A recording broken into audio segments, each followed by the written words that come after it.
Tudo bem? Sejam bem-vindos mais uma vez ao nosso canal e hoje vamos estudar um pouco a diferença cronológica que existe entre alguns manuscritos de Gênesis capítulo 5.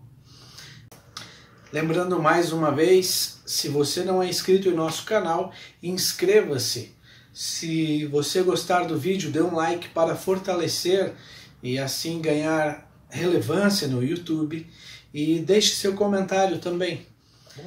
Existem algumas diferenças no texto hebraico para o texto do Pentateuco samaritano, para o texto da Septuaginta e também algumas diferenças no livro A História dos Hebreus de Flávio Joséfo.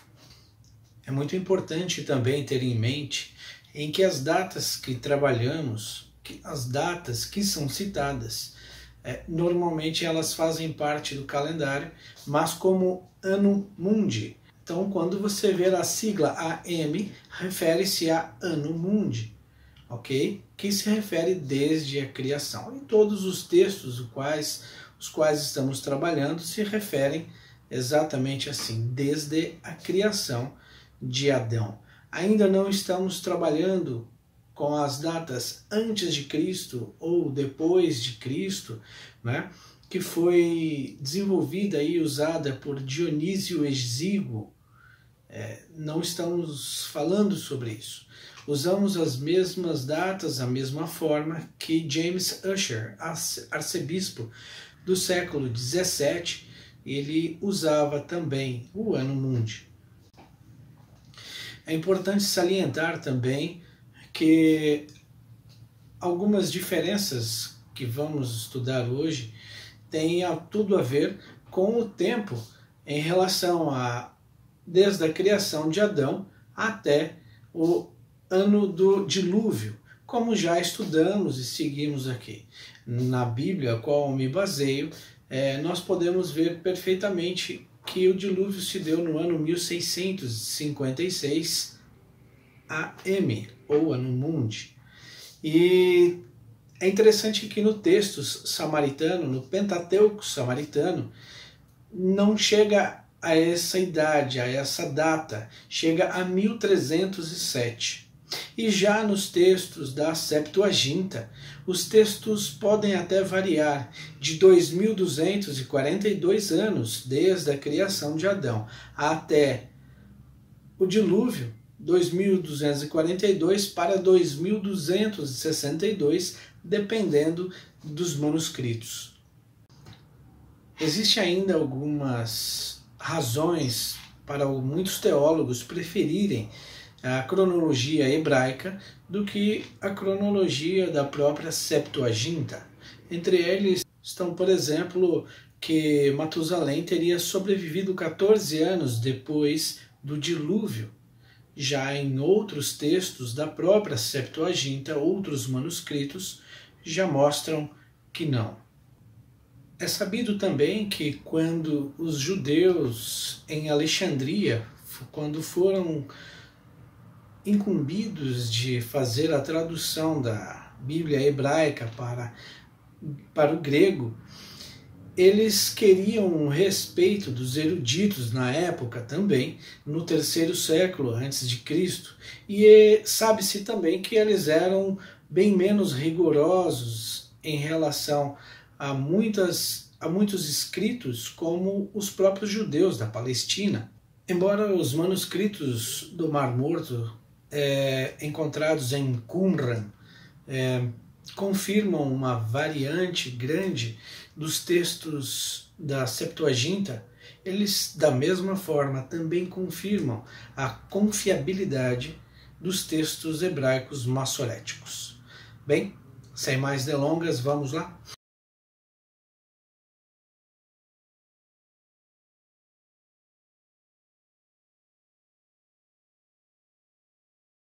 As diferenças, então, se dão no texto hebraico, Pentateuco samaritano, a Septuaginta e os textos de Flávio Joséfo, que aparentemente se baseou na Septuaginta.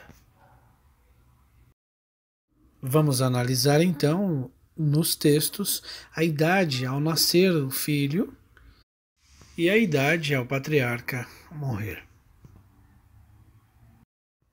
Começamos então por Adão. No texto hebraico massorético, diz que quando seu filho nasceu, ele tinha 130 anos e ele morreu com 930 anos.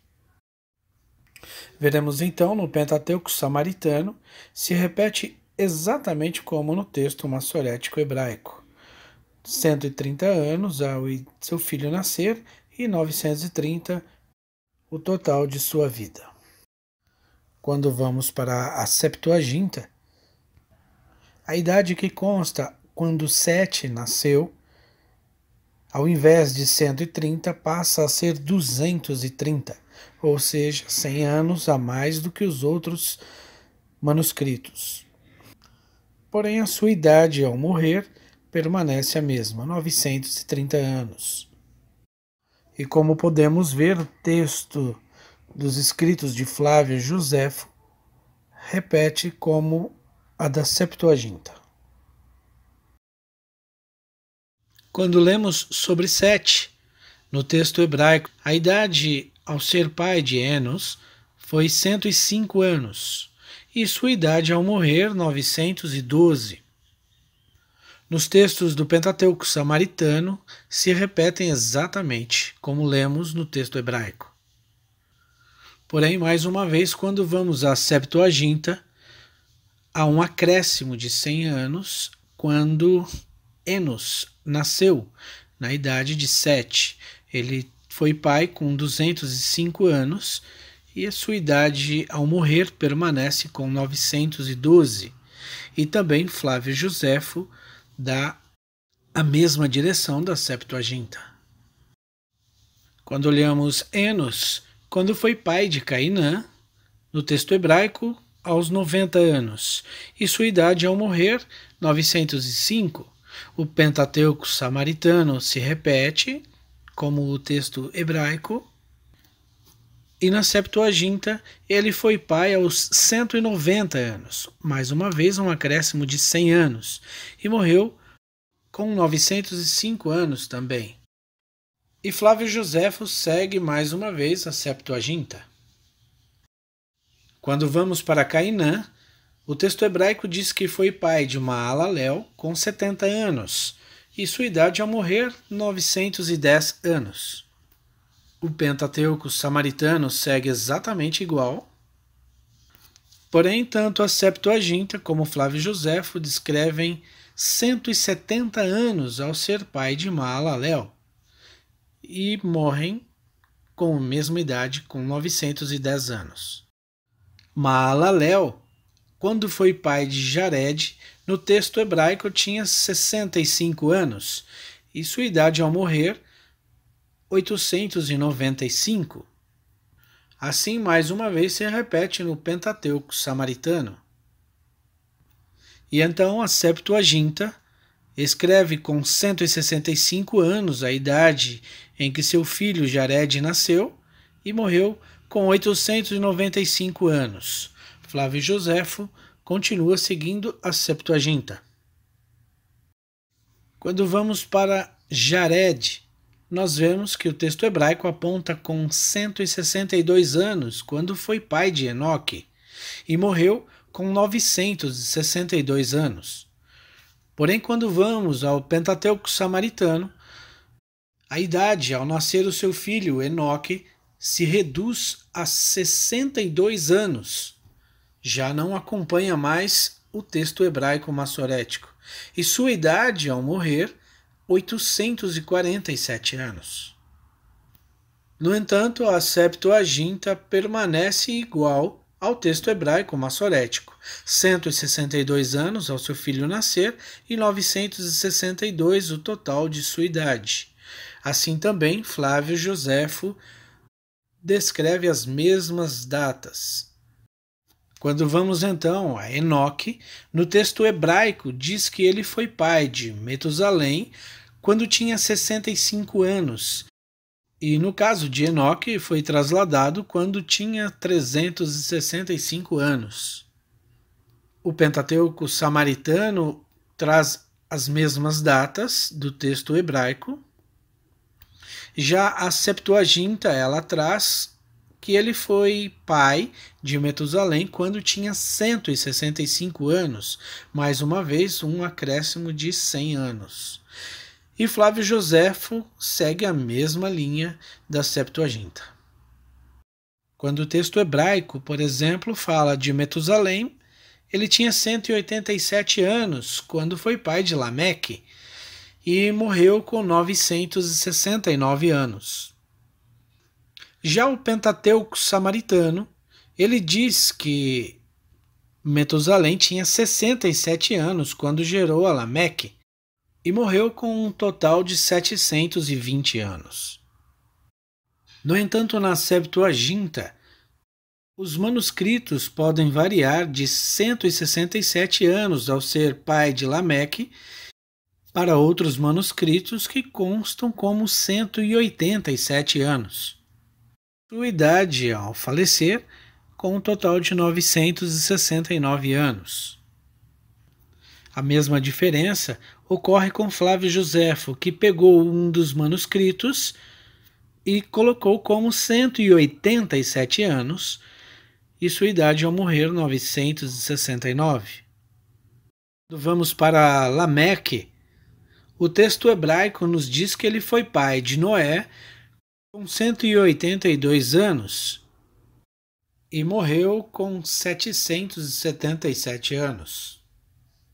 Já no Pentateuco samaritano, a idade ao ser pai se reduz para 53 anos, quando Lameque foi pai de Noé e viveu num total de 653 anos. E quando vamos para a Septuaginta, os textos se diferenciam mais ainda. Ele foi pai de Noé com 188 anos e morreu com 753 anos. E Flávio Joséfo, que seguia a Septuaginta, aqui ele coloca que Lameque foi pai de Noé quando tinha 182 anos e viveu um total de 777 anos, igualando-se ao texto hebraico massorético.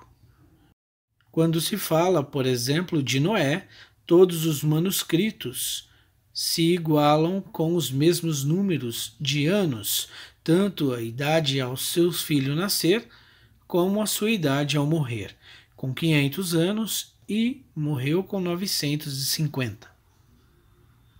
Onde também podemos ver exatamente a mesma idade que Noé tinha quando começou o dilúvio, 600 anos.